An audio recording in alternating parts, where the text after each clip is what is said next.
Last time on Turtle Crossing Sailing, we anchored in Hay Bay overnight behind Ram Island.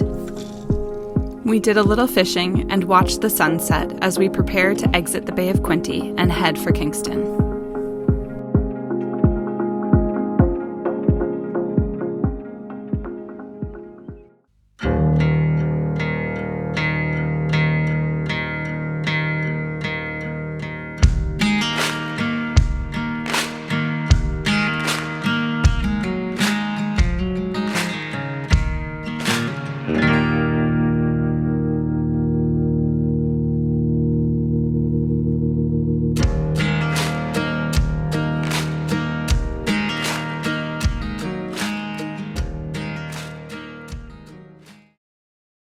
We are awake in Hay Bay.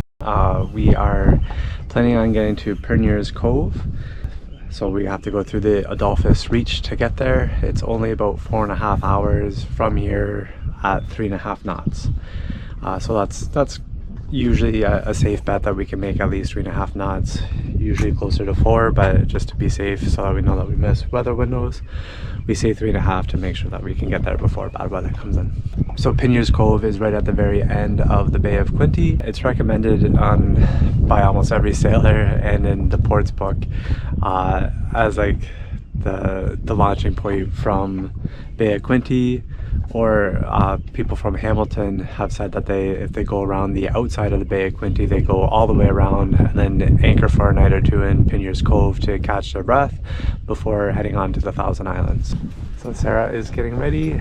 She's usually getting us out of here while I'm hauling the anchors. And we have to be careful because when we came in last night, I was like, the depth is kind of getting weird here. It's like going all over the place. Oh my God, we've got 2.5 like underneath us. And Chris said, yeah, I checked the book again this morning and apparently there are a lot of rock shoals around here. So we're gonna go that way and wider than I did yesterday. And hopefully we don't run aground.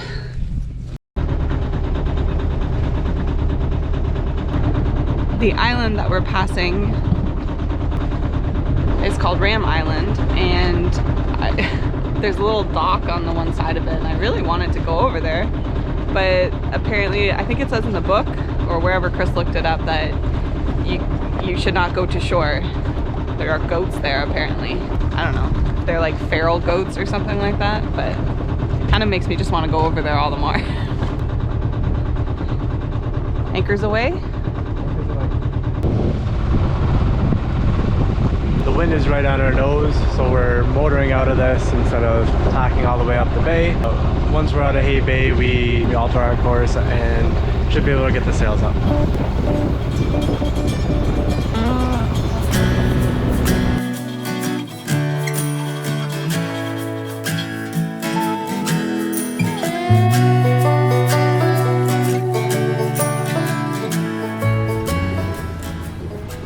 It's so nice being under sail because we're often over 5 knots, whereas under motor we're maybe 4.5 knots usually, or 3.5 knots if like we're going directly into the wind.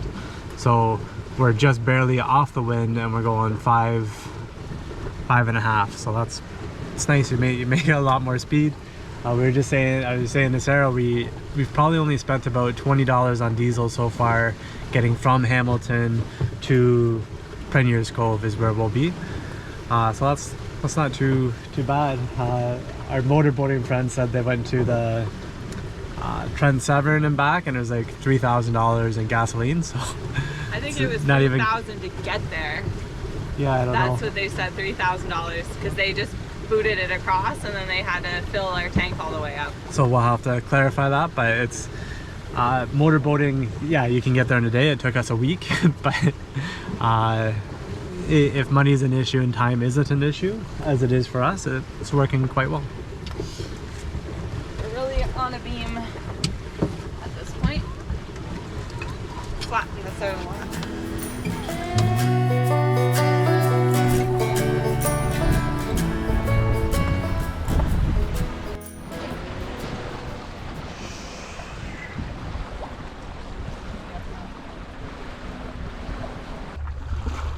Chris mentioned that there's a a loyalist town here. Just they've got a loyalist cemetery and a museum, and there's a little anchorage that's like right there, which is kind of nice. So we sort of thought about it, and then William is very adamant that we stop. So I think we're gonna go in and anchor and walk around for a couple hours, and then proceed to our sleeping anchorage afterwards. So I'm gonna start the engine. We just furled the foresail, and we'll drop the main shortly, and then we'll head into the anchorage and see what there is to see in this little town.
Our first little pit stop adventure.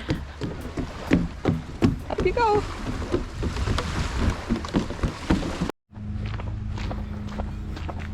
Sure, we had to pay to get in here, but there's no. Days. Why? That's the kind of sign because if it's closed. The playground's not closed Why? because it's open. I'll tell you that for sure. That's the cemetery right there, though.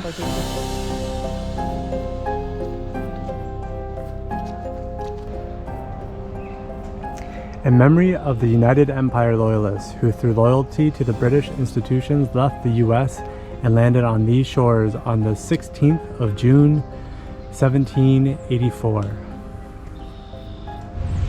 So turtle off in the distance?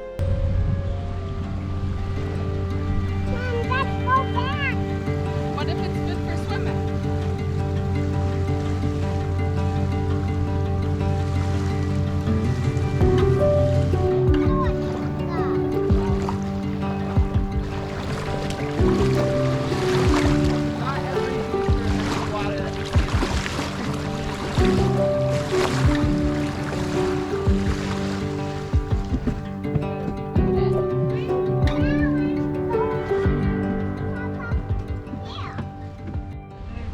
So this is a United Empire Loyalist campground. There's a museum here, but it is closed. It says it's open online, but it hasn't been updated since the War of 1812. So there's no museum for us today. We walked around the cemetery a little bit. My roots are very firmly planted in North America, so I have some ancestors going back to the Mayflower, but on many different lines. My family's been in North America a long time. So we're just doing a quick walkabout and then heading back to the boat and continue our journey. So just a little pit stop on.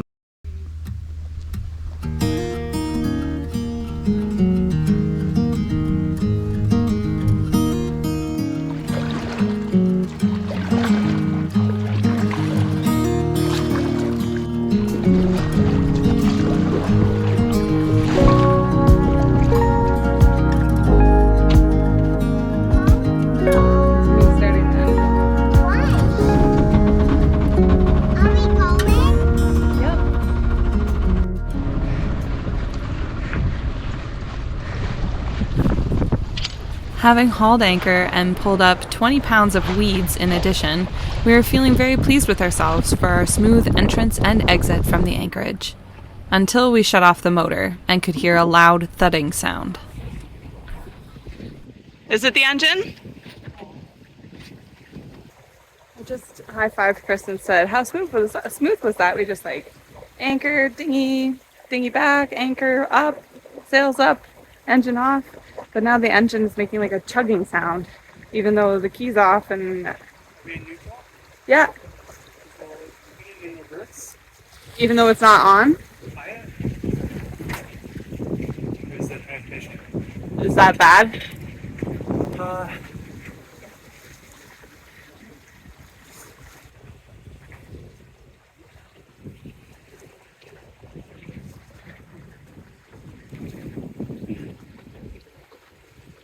I've never heard that before, but we had the prop in neutral, so the prop was spinning and putting power on the shaft, and the shaft was hitting a board that we have in there. So, that board shouldn't be hitting anyways. That's good to know. There's always something new to learn. This is the board that it's supposed to help block some of the engine noise. I think that's the point of it, but this is where the shaft was rubbing on the board. So it's probably been doing that more than just this time, huh? Yeah. All sorted though? All sorted for now. Okay. And so we have now arrived in Premier's Cove. It is beautiful here. A bit breezy, but we're not all the way in the cove yet. Beautiful cottages all the way along, and a lot of boats on mooring balls. We're heading a little deeper where I think we can anchor without issue. And then we're a short marina ride, or a short dinghy ride to the marina. So not sure if we're allowed to use anything at the marina because we're not staying there. We're just anchoring out here, but only time will tell. But as we get further and further into the cove, we noticed more and more mooring balls popping up, making it very hard to anchor anywhere without swinging into one in the night.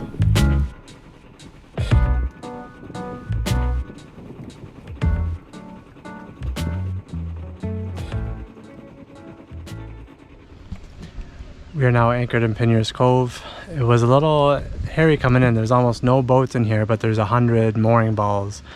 So I'm not sure if you're not allowed to anchor in here, but I mean, it's a very popular anchorage. It seems unfair that you can have a personal mooring ball taking up a spot all year round when you're only here maybe a few weeks of the year. It's kind of a piss off, to be honest. Like right now, if we like in this direction, we're fine. I have very little scope out, which means we're more apt to drag. But if we swing at all, we're gonna hit either that mooring ball or that mooring ball. It's just kind of it's ridiculous. He may have just recommended it though, because it's a good stop off along the way on your way out. Like, but it's not exactly a destination, you know.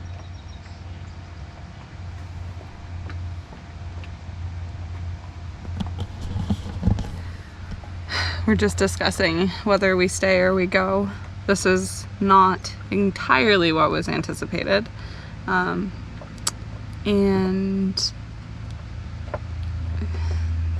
yeah, and I was just saying to Chris, there's not very much to do here. Like, basically just be like, I'm kind of looking for an anchorage that we can stop in, that we can stay for a couple days, 3 days. But I feel like we can't really stay for a couple days here. We'd probably end up with a lot of other boat traffic, but also just Chris would be nervous about rotating into a mooring ball at night. And there are black flies. So I was wanting to stay in the Bay of Quinte a little longer. I wanted to see all the spots, and this spot has been recommended to us since before we became cruisers. Like I've always heard, oh, if you're going to Thousand Islands, make sure you stop at Pinier's Cove. There's way too many mooring balls here and no boats at all.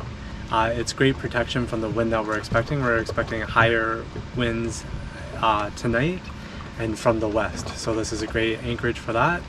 But on Amherst Island there are a few other spots as well. We're going to try either Kerr Bay or Stella Bay, and hopefully it's like, I heard that Stella has the same problem with lots of mooring balls, so maybe we'll try Kerr Bay, and we're a little closer to Kingston, which we need to or want to get to by the weekend anyway. Yeah. Yeah, well, what a disappointment, eh? This is already our third anchorage of the day. Let's carry on. Hopefully Kerr Bay or Stella Bay on Amherst Island will be better.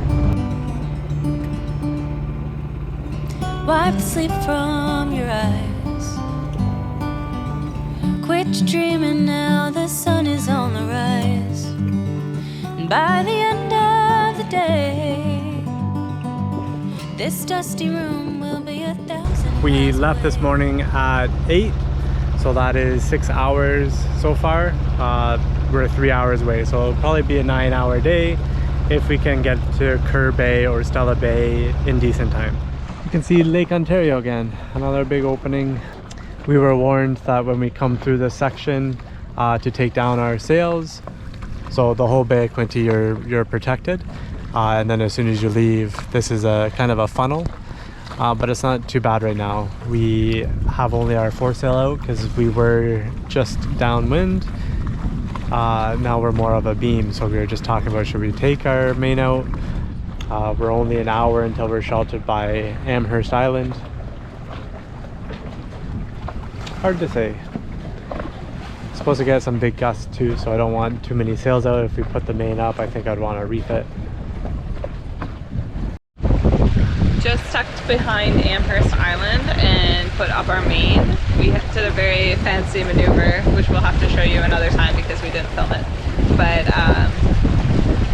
But we left our foresail up and got the main up, which we don't do often. And now we're making almost 5 knots on flat water, headed towards Stella Bay. A tall ship in the distance if you can't see.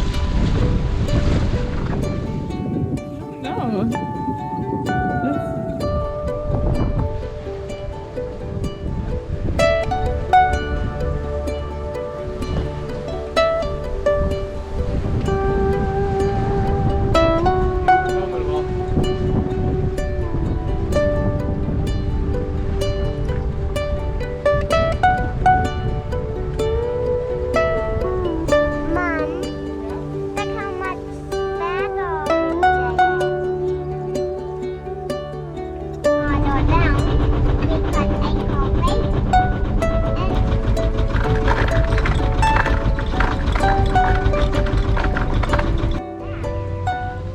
That's the, no. It's the tow rope. To tow Mr. Turtle. Long day? Dude, crash. Ah! Okay. Oh my gosh. I'll again. Let's do it better. What do you mean I'm very good at it? It's all these weird fenders we've got sticking out all over the place. How long are you going for? Like a half hour. Oh, it's just right there.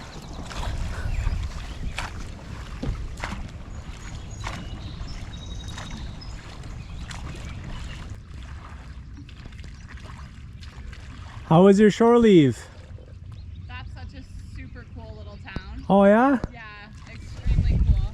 You want to take me back? Or is everything closed now? Everything's closing.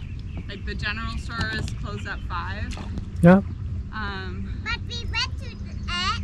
And then there's a museum, but it's also closed except during the weekends it's open. But everything is like circa 1870s or older, like even all the houses and stuff like that, like all the way along. Cool. And there's also a playground there, but only swims. Only swings. I just press go while I'm setting it up. I don't know why I don't wait. Cheers. We are here at Stella Bay. You want to cheers, buddy? Cheers. Cheers. You just didn't like being left out of that.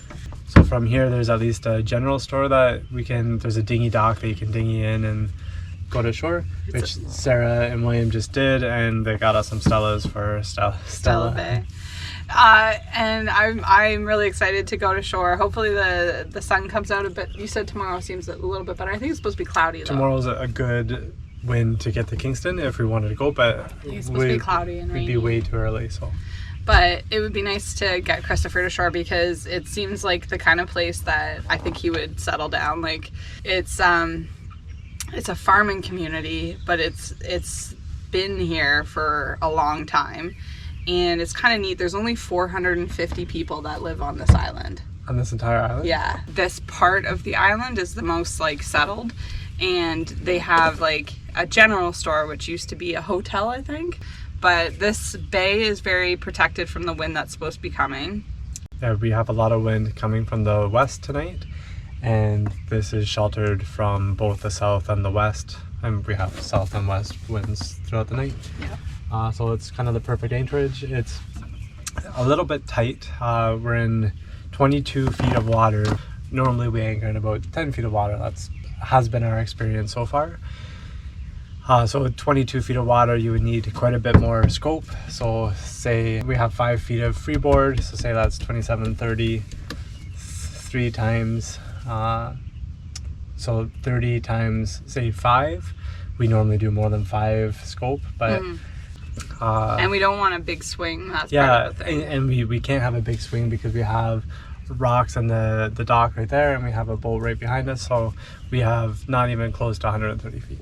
But the boat that came in before us probably took 8 tries to anchor. So Sarah was already really? ashore with William. Were they still trying when I was out of shore? Yeah, you were already ashore and gone and they were here first. I don't want to brag, but like we do it like the first time every time. I think there's something to be said about rock net anchors. Like I'm not sponsored yet. Nobody else get them. But I'd be willing to. Yeah, I don't know why you want to just get one. Like if you're ever gonna anchor. It really saves so much like heartache and time and concern. Like the amount of peace of mind I have with our anchor, like I know we're holding. We've been doing this now for 3 years. We've anchored more than most people with boats, I'd say. Yeah, more than the people we know. More than the people we know. Because the people who are watching this might be from the south, and then they're like, we're always little anchoring. babies, little babies. You anchored for 3 years. Yeah, I don't know if we just had like beginner's luck severely for a long time. I also think Chris has a very good like method, the way that you do it, and I don't know. I just Guillaume coached us during our both Guillaume and Hill. Dave. So both Guillaume and Dave Hill coached us during our beginner and our intermediate lessons about. And they know a lot about anchoring. and we do it by hand, so it's very easy to lay the line out or the road out without piling it. I find that people with the automatic windlass just dump a big pile of anchor chain on top of their anchor and then are surprised that it drags every time. So maybe something has to do with doing it by hand, but because we do it by hand, I've had to haul anchor 3 times today, which would be easier with an actual windlass. Yeah, for sure. But it's good. Like when you're relatively young, it's keeping us in shape, hopefully. Yeah, hopefully. And by us, I mean you, because I just steer the boat, which takes very little muscle power. We'll take turns going forward. But yeah, so to sum up, we are here for at least a day, a night, whatever, and then maybe leave tomorrow, possibly stay another night, and we're making our way to Kingston. I'm gonna have to figure out what I'm making for dinner, because we have food, but we're kind of getting to the point where it's like you can have soup in a can or you can have beans from a can, but those are the options. So anyways, that sounds a very, very busy, strange day of sailing. The day of 4 anchors. The day of 4 anchors. And some really good sailing though. Really good sailing.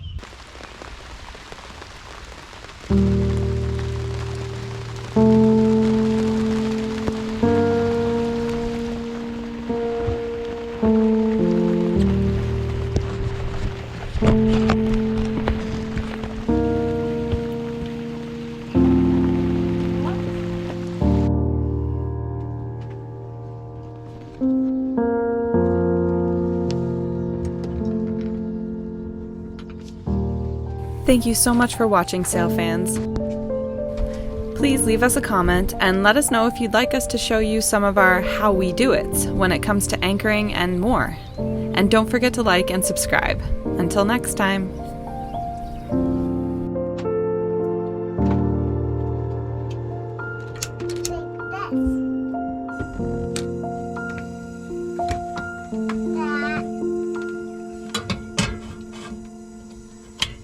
this.